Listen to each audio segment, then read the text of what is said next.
Aloha, welcome to the Mr.G podcast. This is episode number 13. Today's episode is brought to you by my twin brothers' dirty, smelly gym socks. You can find my twin brothers' dirty, smelly gym socks in the New England tri-state area. Okay, with that being said, congratulations to the Boston Celtics inching out a victory in game 6 with .1, with no time left on the clock. The ball left his hand with .1, and they reviewed it, and the Celtics forced a game 7 on Monday winner between the Miami Heat at the Boston Garden versus the Boston Celtics in game 7 of the Eastern Conference Finals. The winner goes to the NBA Finals. And the post-game press conference was very interesting. Listening to Jimmy Butler and the Heat, they weren't fazed as you would normally think. They're ready to play. They know that this game snuck away.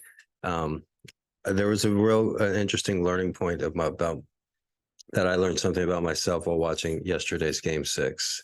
And you want to continue to learn about yourself throughout your life. So many people in life, the majority of people, they reach a certain age and they don't grow at all. They don't continue learning. They listen to the same music that they listened to in high school. They say the same catchphrases that they said in their 20s. And they don't evolve as a person. You really want to evolve as a person, and one key to that is knowing yourself. Know thyself was an earlier podcast episode. So yesterday's game 6 in Miami, Jimmy Butler was fouled with 3 seconds left, and he was fouled shooting a 3-point shot. And so they reviewed it. They saw his feet were behind the line, and it was a foul. And so he was given 3 free throws. At this point in time, the Miami Heat were down by 2 points. So these 3 free throws in front of the whole world, because everybody's watching this game. It's the only series, the NBA series going on. There's no football going on. Nobody really watches baseball. And so, this is millions of people are watching, and he has to take 3 free throws, and if he makes all 3, the Heat go up by 1 point. And if the Heat win this game, they go to the NBA Finals. So these 3 free throws are the biggest of his career, of anybody's career. And I'm just so nervous. But if you look at Jimmy Butler, because I'm cheering for the Heat and I'm cheering for Jimmy Butler, and Jimmy Butler was a former homeless youth, and he had to sleep in laundromats or wherever he could find a place. So Jimmy Butler being this incredible superstar that you unconventional, unexpected superstar, and seeing him, he's not only, he's a spokesperson, whether he likes it or not, for a lot of people, that anybody that had a rough night and had to sleep rough, as they say, across the pond, or had to sleep outside, or had to sleep on the ground, or had to sleep in a laundromat. And it shows that people can do great things, and they can come from unfortunate circumstances. And that goes with the expression, don't judge a book by its cover. A lot of times you do want to judge a book by its cover, but a lot of times you want to give people the benefit of the doubt. And Jimmy Butler is a testament to that, because seeing him as a teenage youth, he even says it himself. He's like, I never expected to be in the NBA. I never knew I could make it this far. And his number 8 seed Miami Heat, they play best when they're the underdog. They play best when they're on the ropes. And this historic Eastern Conference playoff series is a testament to that, because they played their best. They're the number 8 seed. The Celtics are the number 2 seed. They won the first 2 games in Boston. Nobody expected them to do that. Maybe win 1 game if they were lucky, but they won the next 2 in Boston.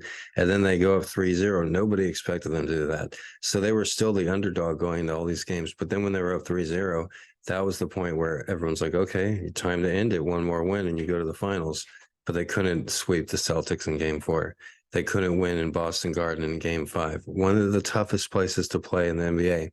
Boston Garden and the Denver Nuggets Arena are the 2 toughest places to play in the NBA, and those are the 2 teams that usually have the best home court advantage, or in the best home court records during the playoffs and regular season.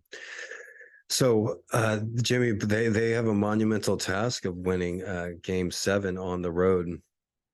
But it puts them, like I said in the press conference, Jimmy Butler, Eric Spoelstra, the head coach, And other players, the whole mentality of the team was like, okay, we'll be ready for Monday. We'll be ready and we're ready to play, and it's not going to be a blowout like in game 5.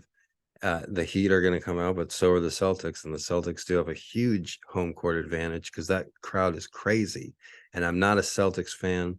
I don't like the Celtics, but I'll give respect where respect is due. Celtics fans go nuts, and they're yelling and making so much noises. And I don't know if Jimmy Butler would have been able to make all 3 of those free throws in Boston Garden. Maybe he would have. But like I said, it taught something about myself. I'm watching the game at home and I'm nervous as fuck. I'm like, fuck, he's got to make 3 free throws. And normally that would happen if I had money on the game. But I don't have money on this game. I haven't bet all year. I've been watching the playoffs this year, but this is one of the first years I haven't put any money. I could have made lots of money with all the successful predictions I had, but I didn't even have money on this game. But I was just so nervous for him. I'm like, he's taking 3 free throws. And having studied nonverbal communication and how athletes handle these pressure situations, uh, I but I also, being a nonverbal communication expert, I can see nuances in an individual's behavior, and to tell if they're nervous or not. And I looked at Jimmy Butler. I'm at home standing up. I'm like, oh my God, just make 2 out of 3. Just make the first free throw because they're down by 1 point, or they're down by 2 points. And he has 3 free throws. I'm like, just make 2 out of 3. And I'm nervous at home, but you look at Jimmy Butler and he's just calm as a cucumber. He wasn't as calm as I saw him taking 2 crucial free throws earlier in the series, but he was very calm. And I was like, wow, that's the guy I want shooting the free throws at this moment. And that goes to his dog mentality. They call him the dog. They say he is him, is another thing, but he has that dog in him. And Jimmy Butler, like I said, he wasn't supposed to be there. He's on borrowed time. The entire Heat team this year, they were the number 8 seed. They had to win the number 8 seed in the play-in tournament. They lost a game in the play-in tournament, if I remember correctly. So it's like they were always on borrowed time and like playing on house money. And so that's when they got into trouble, when they got up 3-0. So Boston, like I said, give them respect where respect's due. They have a game 7 at home. I wonder what the line is, the betting line on this game. I imagine Boston is going to be favored. They're at home and then the number 2 seed. But I would put my money on Jimmy Butler and the Miami Heat, and that's who I'm going to be cheering for in game 7. So go Heat. All right.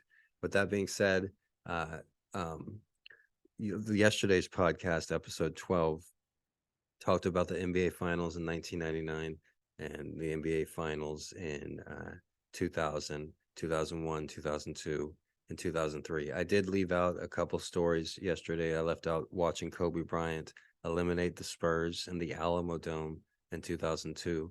I only got to see Kobe Bryant play once. I never got his autograph. I never saw him in person, except playing on the court. And even then, when I did see Kobe Bryant, I saw him make fadeaway 3-pointers. I saw him beat the Spurs in San Antonio in the playoffs, but it was in the Alamo Dome, and the seats that we had were way up in the nosebleed section. And normally with the Alamo Dome, it's made for football, so they don't have the main curtain open except for big time games like playoff games.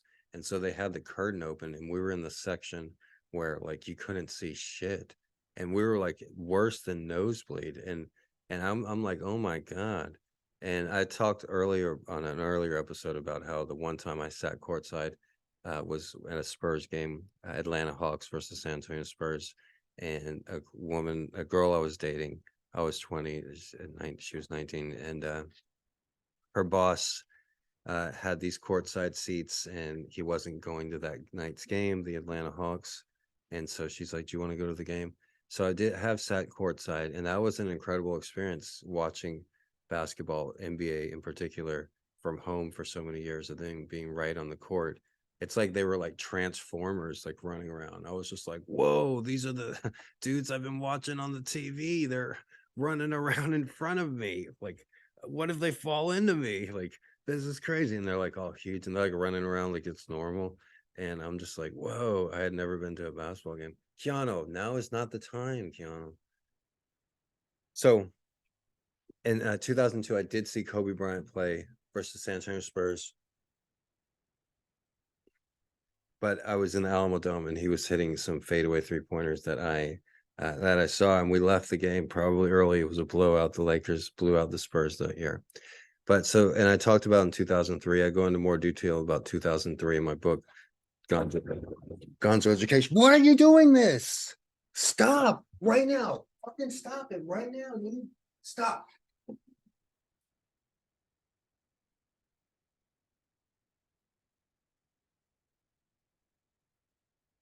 God damn, Gonzo. I know. All right, sorry about that. Okay, where were we? I normally don't yell at him, but he's got to stop doing that.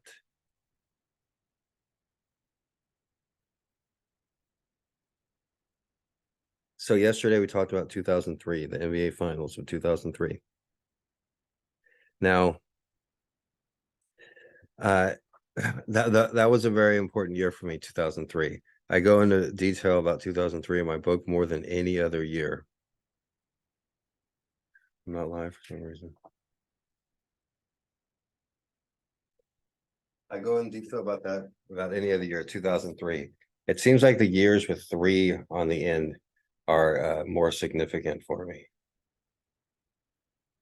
But in 2003, in January of that year, that was when me and my twin brother walked from San Antonio to Austin. And then I ended up starting school in fall of that year. So it was an extremely important year for me, 2003, because I ended up, being successful at uh, school. And it was something that was a real big surprise for me. And it was a pleasant surprise because I never knew that I was intelligent. Nobody ever told me I was intelligent.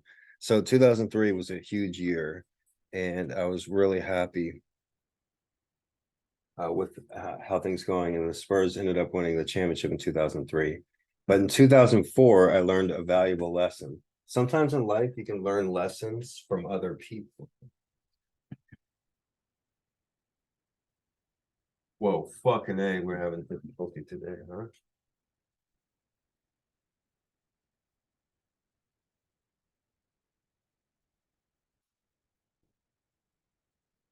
No, we're not having difficulties. Sometimes life is challenging, but challenges are what make life fun. All right, so in 2004, I learned a valuable lesson while watching the San Antonio Spurs in the playoffs versus the Los Angeles Lakers. 2004 was the year that the Lakers went out and got Gary Payton and Karl Malone. They still had Kobe Bryant, Shaquille O'Neal, Derek Fisher, and they still had other great players too. Rick Fox, the greatest, Rick Fox. But the San Antonio Spurs also had a good team, and it seemed like the Lakers and Spurs would meet up every year. And they met up this year, and I believe it was in the second round.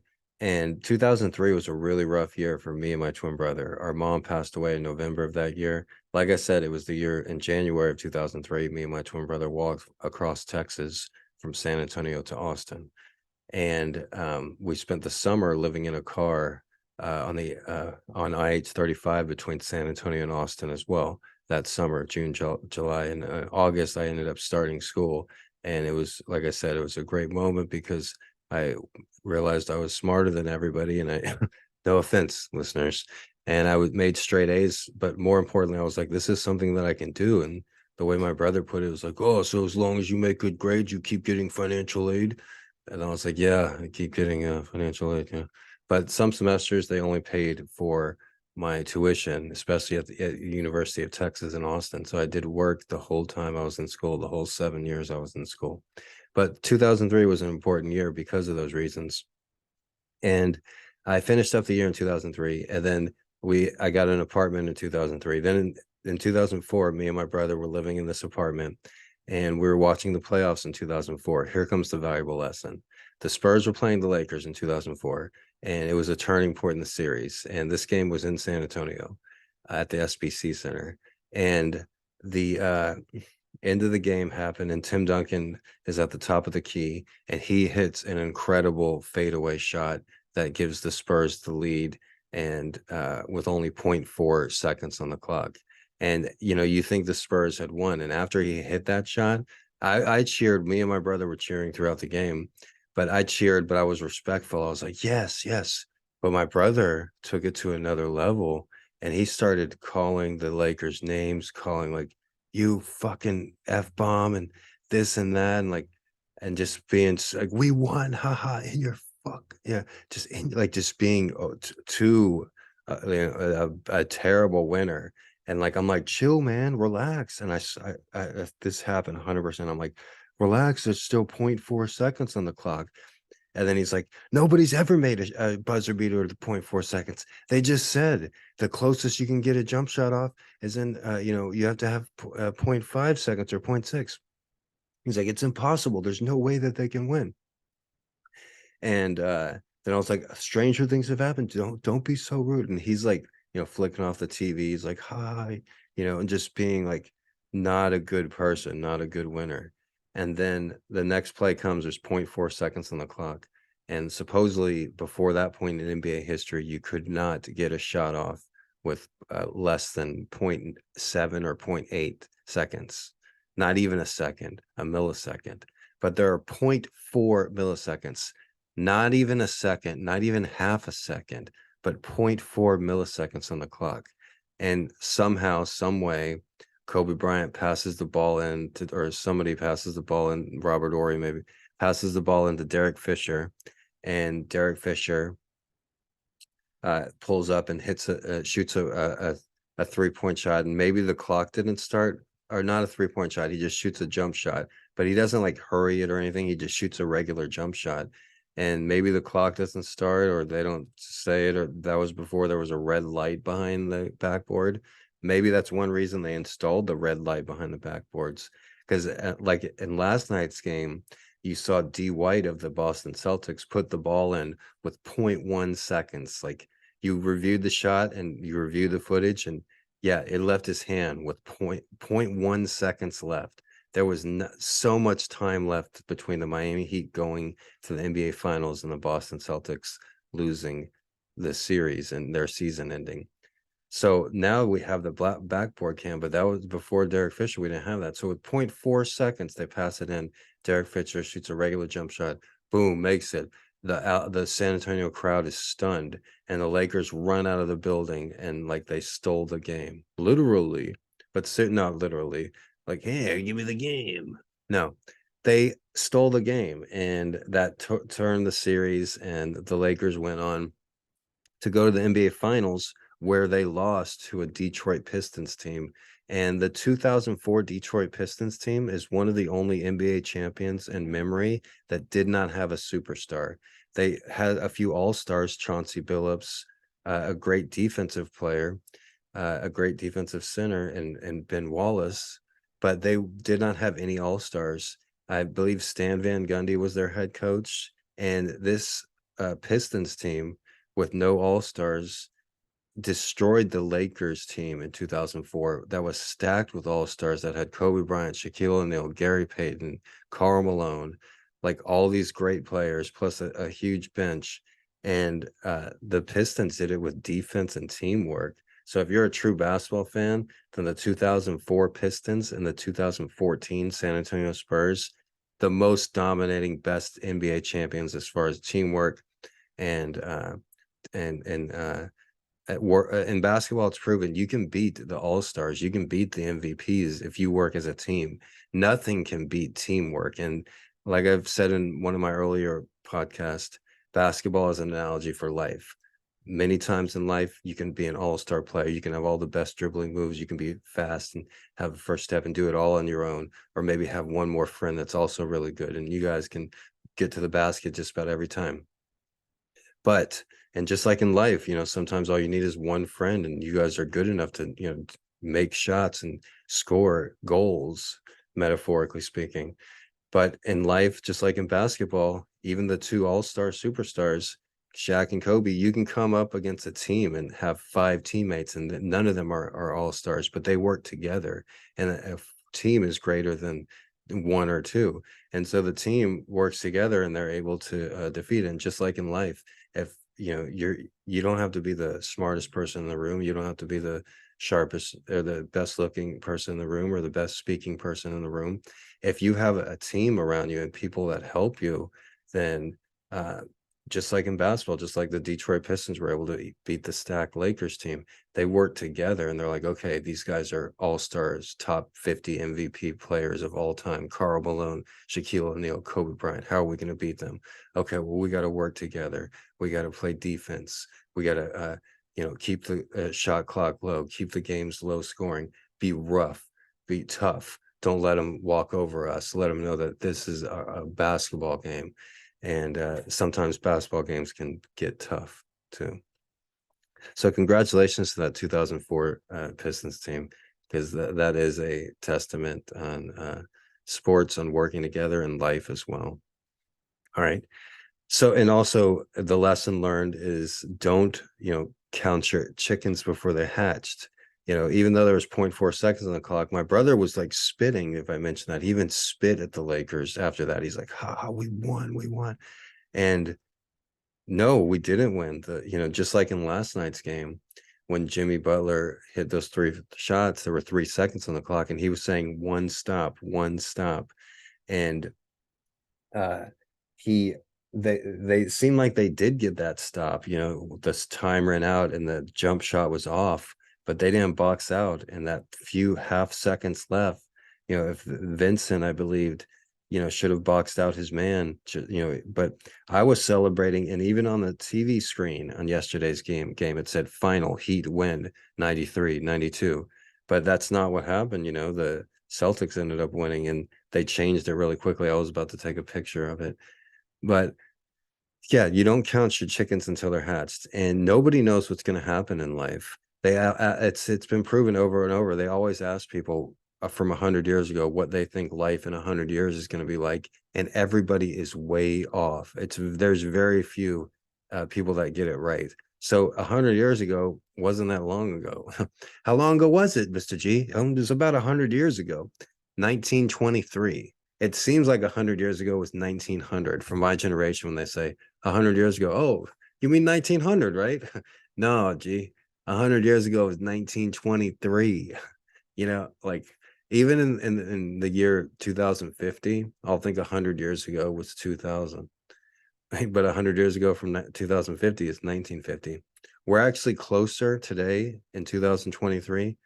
We're closer to the year 2050 than we are to the year 1996. So if you remember the Spice Girls, if you remember NSYNC, if you remember Britney Spears, then that is closer, or that's further away in time than the year 2050. 2050 is right around the corner, kids. So get ready.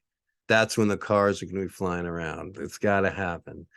But like I said, whenever they ask people about the future, look how bad Back to the Future, how wrong Back to the Future got it. That was supposed to be 2015. Nothing. They didn't get anything right there. And when they asked people in 1923 what they thought 2023 was gonna be like, they thought like all this like weird shit, like like sipping drinks, drinking clouds from a huge straw or something like preposterous. But so we never know what's going to happen. You don't count your chickens until they're hatched. And that goes with celebrating too. Jimmy Butler hit those 3 free throws, and he didn't like start screaming and yelling because he knew there was still time left. And I thought there was no way the Celtics were going to win. The Heat were going to play top-notch defense and stop that one shot. And they did stop that one shot, but they didn't box out. And so that's the funny thing about life, the Matrix, that if there's a creator, the all-purpose one, he always makes things interesting where people can't predict shit. Well, me, I can predict NBA games 70-80% of the time, but when when you think you have everything figured out in life, they'll throw you a bone. And right when you think everything's up in chaos, th things start getting better. So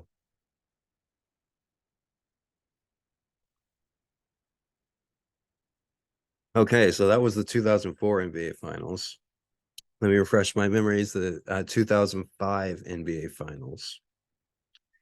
Now, that was a year to remember as well.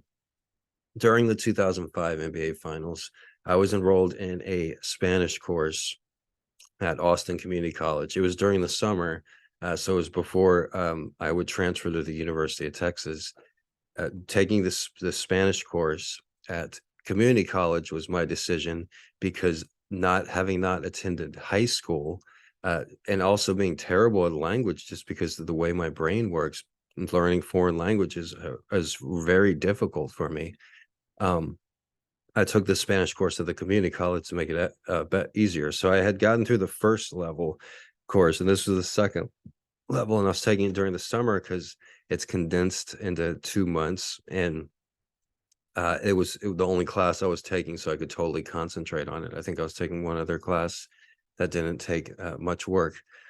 So I'm enrolled in this Spanish class, and it's extremely important uh, so I can transfer to the University of Texas. At the University of Texas, I would take Spanish level 3 and Spanish level 4. And Spanish level 4 was the most difficult class that I took at the University of Texas, if you want to look at my transcripts. Spanish 3, I actually had to take twice. And the thing is, in all these Spanish classes, these upper division Spanish classes at the University of Texas, the other students thought I was an idiot because I was the worst one in the class at Spanish. And a lot of that had to do with not having Spanish in high school and not having a foreign language in high school. But also, my twin brother and I, we didn't start speaking until we were like 5 or 6. And our parents never spoke to us either. So that really put us at a disadvantage. We had to go into speech classes when we entered school because, like, they're like, hey, these kids can't talk. They're like speaking some weird language between each other. And me and my twin brother were like, that's how we sounded. And we were speaking a weird language with each other. We had to be in developmental speech classes. So I know that had something to do with it. And Spanish was really hard. So this particular summer, though, I was in the second level Spanish class, but it was extremely important that I passed this class. And the Spurs were playing in the NBA Finals versus the Detroit Pistons team that I just talked about. So Detroit was trying to repeat in 2005, and they were playing the Spurs. It was a very defensive NBA Finals. The Spurs were led by Tim Duncan. Also, Manu Ginobili had an all-star season, and Tony Parker and Bruce Bowen.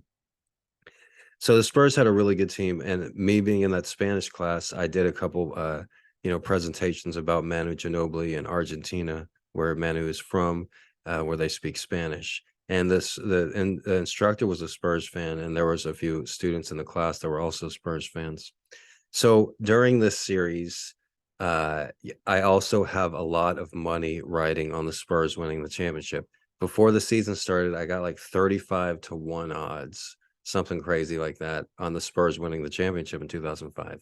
And I put like $50 or $60. But that $50 or $60 would, with 35-1 odds, was going to be like $2,000. And so I really wanted, and I was needed the money to pay the rent. I had everything riding on the Spurs winning the championship in 2005, and they had to get to that point versus the champion of 2004 Detroit Pistons, a very good team. And so I got the Spanish class going, and I'm watching the NBA Finals. And the whole time the Spanish class, I'm talking about the NBA Finals and how I have so much money riding on it. And come like one of the games of the season, I forget which one it was. I was living in an apartment, a two-bedroom apartment, with me and my twin brother, called the Elms. And the Elms was like a ghetto apartment in the just north of Hyde Park in Austin, Texas.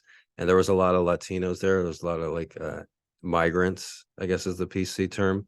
There was a lot of migrants, and a lot of them lived in each apartment because there were two-bedroom apartments, but a lot of them had like 5 or more people in the apartments. But the difference is I'd never even noticed them, and they never noticed me. They didn't stand outside they didn't stand outside. They'd be in and out. Nobody would hang outside. Nobody does that. And so back then in San Antonio, like they didn't speak English or anything. They were from Mexico, but they didn't give me any problems. I didn't give them any problems. They would go in and out of their apartment. I would go in and out of my apartment. You know, that was the totally difference. And I think about that living here, how the culture is totally different. Where in San Antonio or in Austin, they just were doing their own thing, and like they had no interest in me, even though I was 21, 22 years old, and my twin brother was also 22 years old. You would think that there would be more interest then when I was young Mr. G than now when I'm 43-year-old Mr. G. Because believe me, young Mr. G used to get more pussy. No, seriously. Seriously. No, young Mr. G used to get a lot more attention from women, from everybody. And I still do get a lot of attention. I'm very grateful and blessed for that. But if you could, anybody would do that. Would you take yourself at 22 years old or 43 years old if you were in a beauty pageant versus yourself? Like that would happen, okay? If your 22-year-old self had a beauty pageant versus your 43-year-old self, who would win? The 43-year-old self might be a little bit more interesting, but the 22-year-old self doesn't have all the Hawaiian wrinkles and the thinning hair, right? But hey, it's not the looks that have always won me over as much with the ladies. It's more my compelling, intriguing, uh, magnetic personality.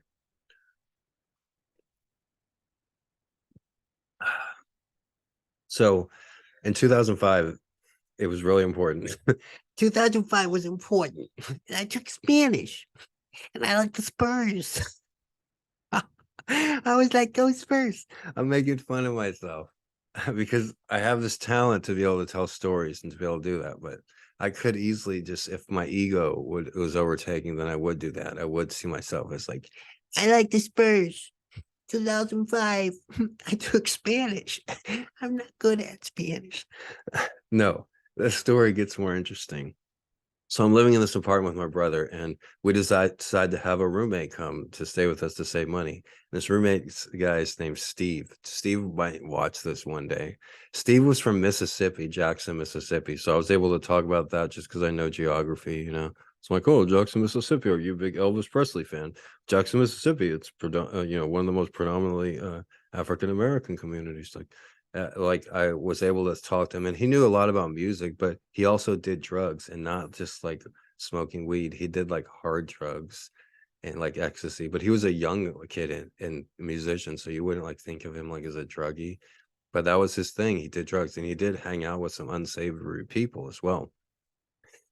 So my brother starts like hanging out with him a little bit, and I give Steve the cold shoulder and all of his friends the cold shoulder. He brings over a couple young women, and they like me a lot, but I'm just like give them even more of a cold shoulder. I remember making one of them cry one day because I thought Aesop Rock was ludicrous, and I'm like, and then they made fun of me, and then I just like went off and just made her cry.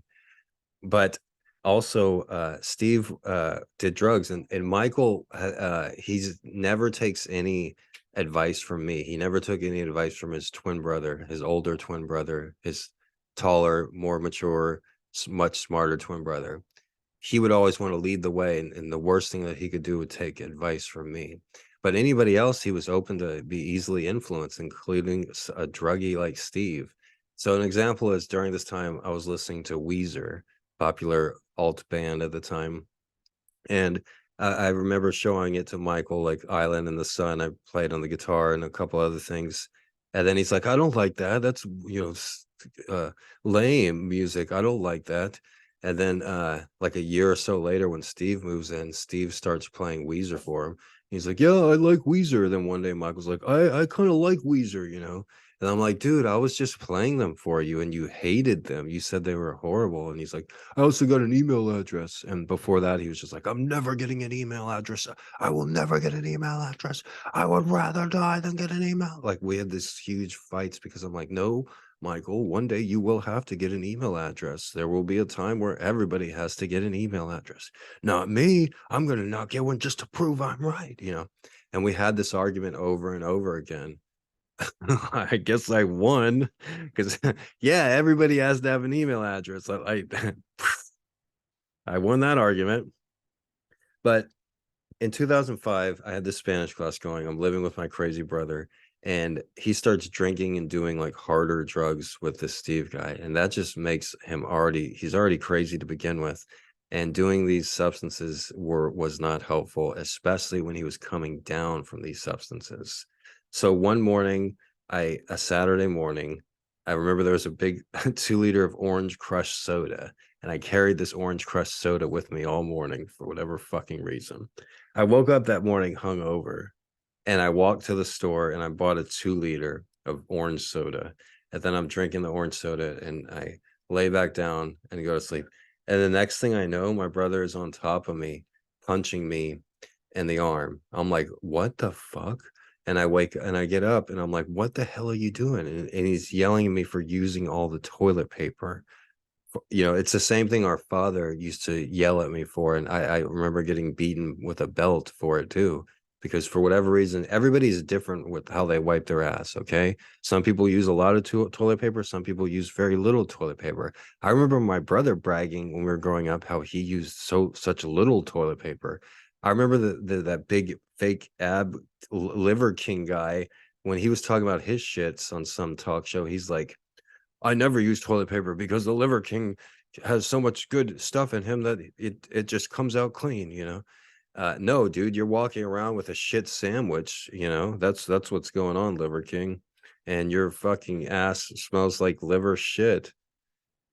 But my brother, he would always not use that much toilet paper, apparently. But growing up, if I had used too much toilet paper, our father would get really pissed at me and him because we were treated as one. And so, but this is as we're adults, we're in our 20s and we're living in this apartment. And he wakes me up by punching me in the arm, you know, uh, uh, because I used too much toilet paper. That's what outraged me. And if you look back at like different instances of fighting that we've had, altercations, and especially if the police were involved, it started with something like that. Like he came home and I didn't do his laundry. Like, what? I'm supposed to do your laundry? I didn't know that. Like I had washed some of my own clothes. He's like, you didn't wash any of mine? Why didn't you wash my clothes? Because growing up, we always had to wash each other's clothes. We were treated as one person. We shared the same exact clothes. And from age 5 or 6, we had to figure out how to wash our own clothes, believe it or not. There was washing machine in the house and a dryer, but we had to figure out how to use them. And we had to, our father wasn't going to lift a finger unless like it was court ordered. So in 2005, my brother's like using hard substances with this guy, Steve, that we let live with us as a third roommate. And we're just like, wow, this 2 bedroom apartment's not big enough for 3 people. I don't see how anybody would have more than 2 people living in an apartment. And so Michael starts using drugs, but he starts coming off drugs. And like I said, I woke up with him punching me in the arm. And I get up after him punching me in the arm and I'm pissed and I am hungover. And then I throw him off of me and then I punch him in the stomach, a good gut punch. And I give him an elbow to the back. And then I remember I like threw him out of my room because we each had our own room, right? And I like grabbed his back and just like threw him out. And like I'm like 6 inches taller than him. So I threw him out and scrapped us up his back a little bit. And then he calls the police, but then he hangs up. And then the cops come. And then in Texas, if the police come for a domestic violence disturbance, then one of the 2 parties has to go to jail just to try to protect from any retaliation. So the cops come and I'm like, what? I'm like, I didn't do anything. I woke up with him punching me. And then they look at him and he's like beat up a little bit because I punched him in the stomach, punched him, probably in the face. And then, they look at his back and it's scratched up. And so they take me to jail. And this was during the 2005 playoff series, also when I was enrolled in that Spanish class that I had to be at every single day. And so they take me to jail. And also that year, remember, I had the money riding on the Spurs winning the championship. So I go to the Travis County jail and they don't even lock the door. They were like, I started wandering around because like they put me in a cell or whatever after all the booking and they didn't like shut the door all the way. And so then I thought we were like allowed to just walk around. So the first day I just like walked around and like I would sit, I would find an empty area. I treated it like a library. I just like found an empty area, would read the newspaper and like would read a book. But but then they figured that out, and then they were like, "What the fuck? You're not allowed to walk around the jail." And so then they put me in the cell. And there was a Spurs game of versus the Detroit Pistons in the 2005 NBA Finals going on that night, and I had missed the game because I had to be in jail for like at least 3 days. My brother ended up coming and signing all the paperwork, and then I got an attorney and I explained the situation. Like, yeah, I woke up with him punching me, and he had just come down from drugs the night before. And they immediately threw the case out right away. The lawyer was awesome. If you pay for an attorney, it's so much easier. It's so crazy how the United States justice system works. If you go with a court-appointed attorney, you're fucked in just about every situation.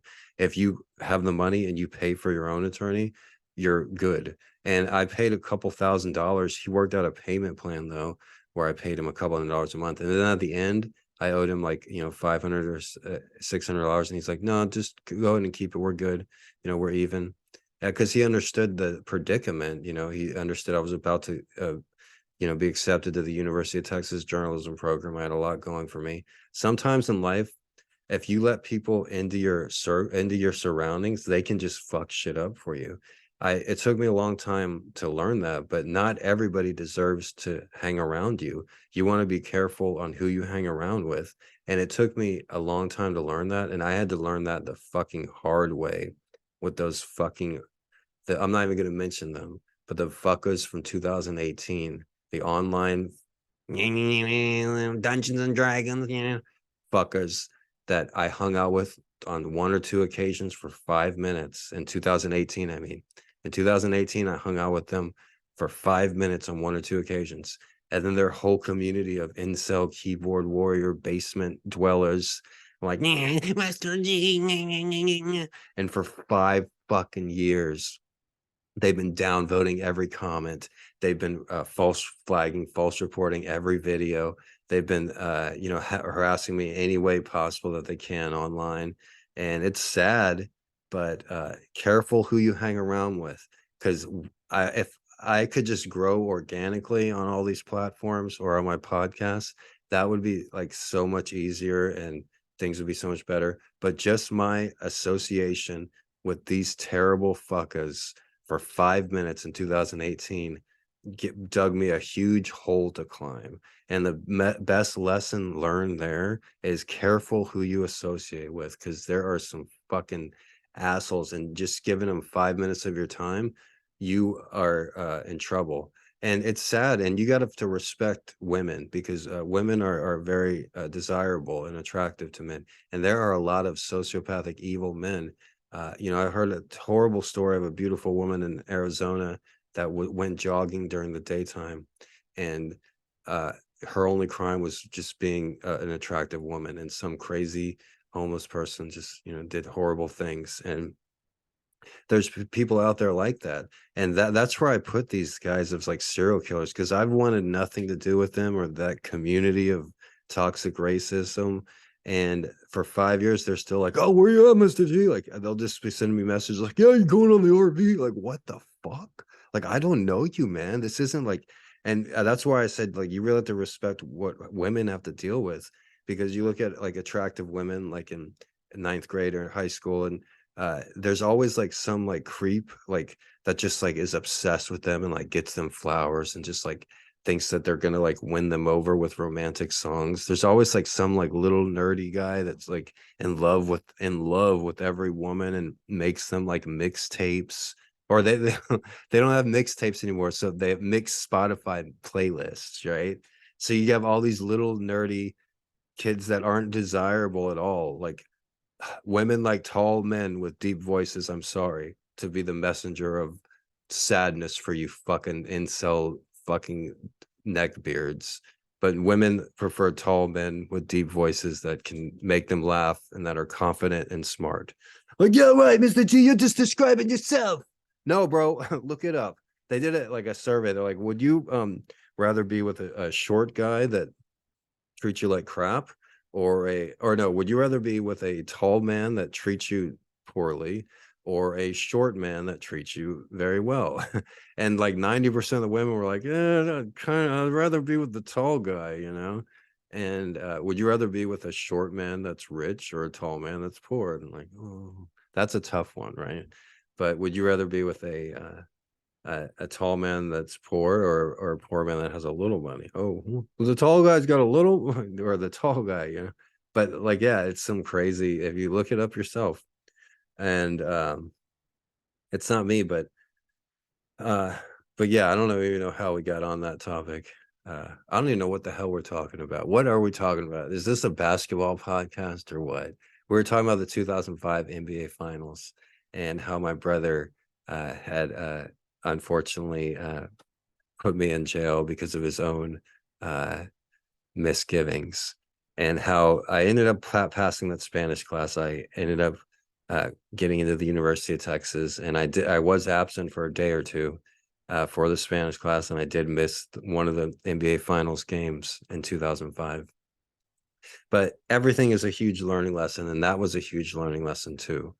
Now, after the Spurs won the championship that year, I received my acceptance letter into the University of Texas, and so I was so proud, and I rewarded myself with a trip to California, and then I did the same thing in 2006. I took a trip to California, and this was during playoff time too. So you really want to check out tomorrow's episode 14, where we're going to talk about the NBA Finals in 2006 and the NBA Finals in the NBA Finals in 2006 and the summer of 2005. We'll mention that too when I drive to California. So just to let you know, I saw the NBA Finals in 2006 at the sports book in the historical MGM Grand Hotel. So you want to be here for tomorrow's episode 14. Dwayne Wade, Shaquille O'Neal winning the Miami Heat's very first NBA championship in 2006. That was a season to remember, just like this is a season to remember. And thank you all for listening. The Mr. G podcast is available wherever you get your podcasts: Spotify podcasts, Apple podcasts, Amazon podcasts, iHeartRadio podcasts, and full episodes of the Mr. G podcast are posted on Twitter and YouTube daily. So thank you all for listening. everybody have a great day. And from me and my street kitties here in Hawaii, I bid you farewell. And I also say aloha.